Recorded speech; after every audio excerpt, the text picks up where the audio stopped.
We had each gone through the independent school and public school search process looking for a kindergarten after Hollingworth.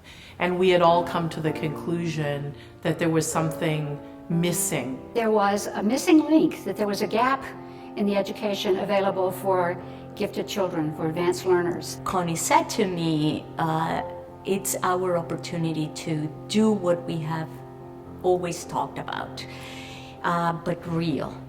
That snowy day in January, when we sat around the whiteboards with markers, there were Kelly and Jennifer, Jen Dima, Jacqueline Haberfeld, and Milena Belafonte. So that became the 5 founders. And Esther and myself. Connie and Esther were the exact right people. We knew a lot about gifted children. The complex profile of accelerated learners, the asynchrony. Within one child, you have a range of maturity levels. I recognize you're an intellectual. Yes, you're 6 years old. Having that expertise is what ensures that every student that comes into this building is going to be understood for who they are as individuals. Everything came together and it became evident that this was doable. I would include with founders these parents who sent their kids to this new school. I mean, what a risk. Parents whose children need to be here, they know it in an instant. It was like, this is it. These people get our kid. This is it. And so we jumped, and everyone thought we were crazy. The first 26 families the first year had a similarity of purpose for their children. The entire school, the parents, the students, the teachers, everybody was focused on what else can we learn. There was a period of time when it was kind of like being on a runaway train.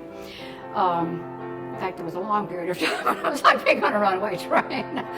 But it was all hands on deck. Everybody did everything. I mean, that was, this was in January and we opened in September. We were a tiny 2-room schoolhouse within a larger school. We walked into the first space and I realized this was going to be my home. We were a bit startled when we walked into the small location in 61st Street, but honestly, the classroom was just so dynamic and so off the charts. We really went for it.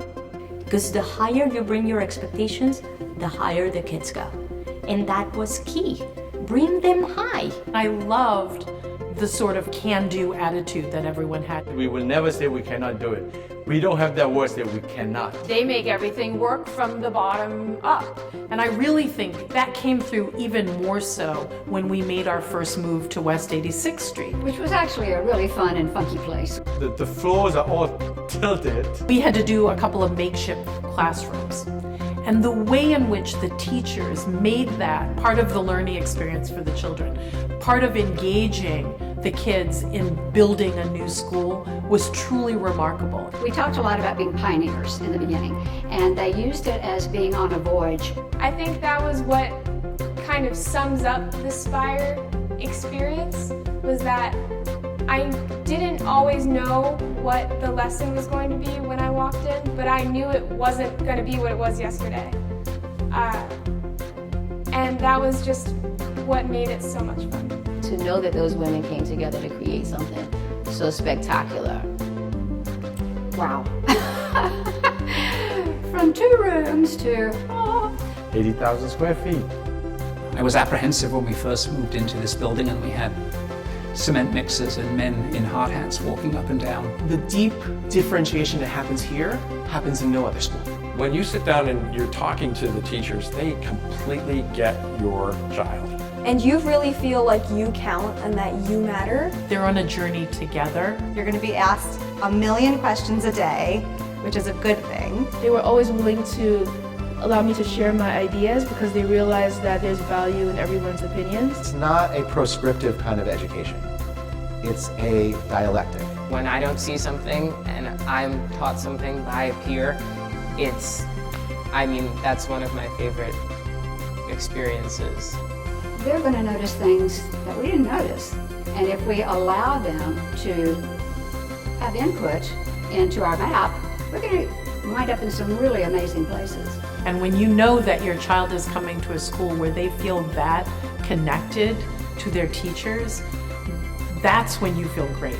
Speyer kids go out and excel. So there's just more recognition by, I think, our community of what Speyer is all about. You can follow your passions, whatever they may be. You will come in and you will come out a totally different person. The foundation that has been set for them, it just feels really strong. I think everything that happened at Speyer shaped part of who I am. Because I think when you're in the middle of it, you kind of take it for granted because you don't know anything else. And then when you step out of it, you kind of realize how much it meant to you. I think what's changed is the breadth and the depth of the community. The number of people who have made really remarkable contributions to who we are as a school. And I think that community is what's going to carry us forward for the next 10 years. That's exciting.